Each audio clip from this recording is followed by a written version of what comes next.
As someone who, for the most part, will enjoy entries coming from the visual novel sphere, such as say, I don't know, Keyworks, Clannad, Conan, that lot, I feel as though 16-bit sensation Another Layer is definitely an anime worth checking out. But not only in that regard, but also from the perspective of a fellow underground creative. This anime genuinely is not only an otaku's dream anime, but also a piece of media that really encapsulates the dreams of artists, graphic designers, and programmers. It pertains to all of these creative fields and just shows you the amount of aspiration and attention that the creator of this series has put on the creative industry. But what say the anime itself? So long story short, our main character, Konoha, is an avid fan of all things to do with bishoujo, a type of category for Japanese media that features girls that are made to appeal to male audiences. And she has major aspirations to make art designs for characters in her own full-priced game. Too bad the company she currently works for makes bargain bin visual novels that don't have much effort put into them due to lack of profits, because her ambition and creativity is exploding out of the seams. However, the general consensus given is that nobody wants to experience full-priced games like that anymore. And if that is true IRL in Japan, that's genuinely upsetting because these stories have genuine effort put in and are admired by lots of other people. She has a wish to craft a full-priced work and be the lead artist behind it, and I know quite a handful of people who aspire to do the same. They are, in their own way, like Konoha, with a knack for bringing stories to life. With this wish though, after visiting an old woman and receiving games from her store, something weird happens with a shining light coming from one of her games, and Konoha is transported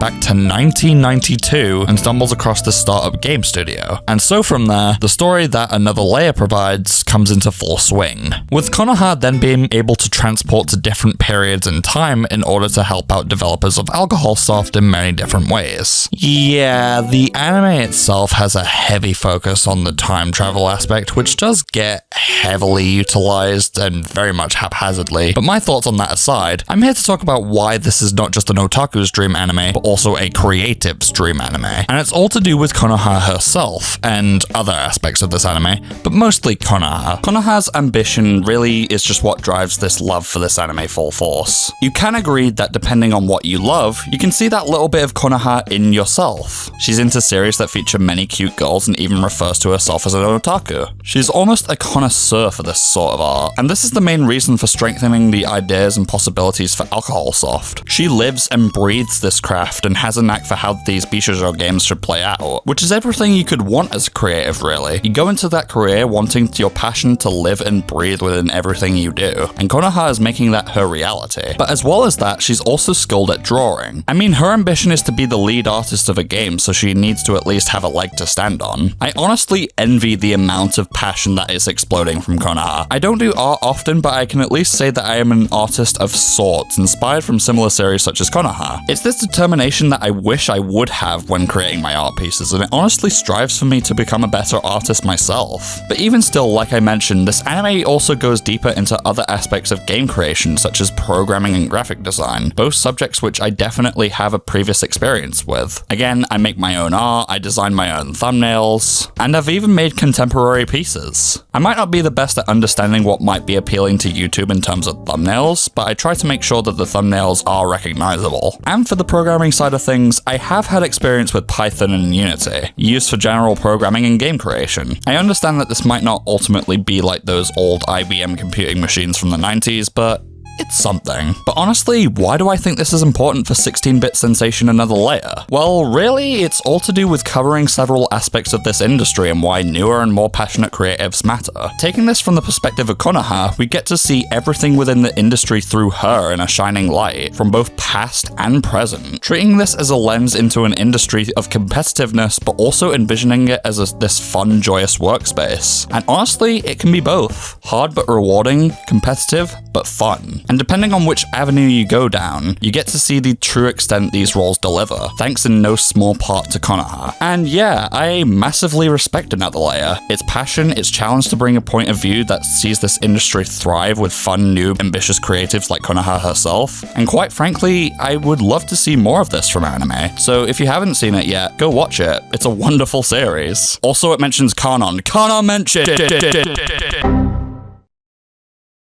Hello, didn't see you there. 2023, in review for this channel, has been pretty good. I have indeed released videos that I have wanted to make for quite a while, as well as some shorts. Of course, I have personal gripes with the quality because since 2020, I don't think I've managed to make more than 6 videos a year. But that aside, I really enjoyed myself making this content. Something much shorter, sweeter, and it feels a lot more comforting for me. To be honest, I missed it, and going back to shorter content was a little daunting because I have made longer videos now, but honestly, I feel like this is how my content should be. And of course, the amount of support I have received this year has been an absolute net positive, with much more support for these newer videos than I ever could have expected. Now the question comes, what's in store for 2024? Well, I'm glad you asked. I have a few ideas for what I feel like I should do. For example, I pitched in 2023 that I would move on to gaming content, and while that didn't necessarily happen, I feel confident that something can happen with that very soon. As for the anime videos that I have planned for 2023, a few of them will still be happening. I will be tackling Konosuba and Darling in the Franxx as one whole video now, I feel, not necessarily comparing the two, but more so showcasing examples of anime series I feel are overrated or overhated respectively in their own regards. A Kaguya video is definitely on the horizon, a Fairy Tail video might be on the horizon, as well as a video dedicated to shonen, much like the slice of life video I made earlier this year,